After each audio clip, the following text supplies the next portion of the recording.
Madame Goulet. Merci, Monsieur le Président. Alors, cet amendement, effectivement, est identique, déposé par le groupe MoDem. Ne sachant pas si mes sous-amendements vont être adoptés, je vais vous faire part de mon avis personnel sur le sujet. Le sujet de l'avocat a été un fil rouge de nos discussions, mais aussi des débats en commission. Plus largement, le sujet est très présent lors de la mission d'information parlementaire 2019, où nous partagions alors la conviction, avec l'ensemble des membres, de la nécessité de l'avocat pour l'enfant dès qu'une procédure éducative est envisagée. Nous allons convenir d'un désaccord, monsieur le ministre, un désaccord qui n'est ni juridique, ni politique, mais philosophique. Cela concerne le discernement. C'est l'objet notamment de mon sous-amendement qui devra arriver. Vous l'avez justement expliqué hier, le discernement, c'est la capacité de l'enfant à répondre de ce qui lui arrive. Et dès lors, surtout s'il n'est pas discernant, j'ai la conviction profonde que ses intérêts doivent être défendus par un tiers. Là, nous pourrions débattre sur le fait qu'il faudra un administrateur ad hoc. Si l'enfant n'est pas discernant, pourquoi pas ?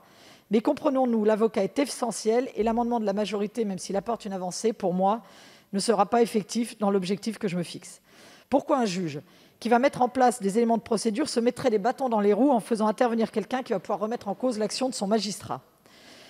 Ma crainte, c'est que la réalité de cette disposition, que nous allons sans doute adopter, puisqu'elle est portée par le gouvernement, soit inopérante.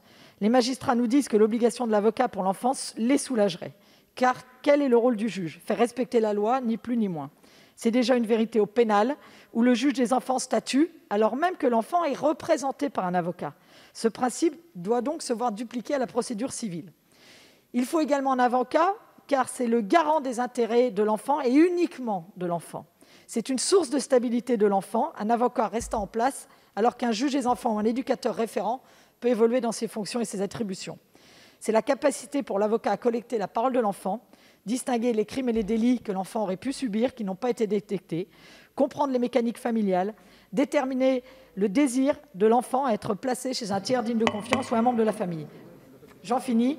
Plus globalement, la question de la création de la filière spécialisée dans l'enfance me semble nécessaire, a fortiori si l'on vient en créer, comme vous l'évoquiez, un code de l'enfance.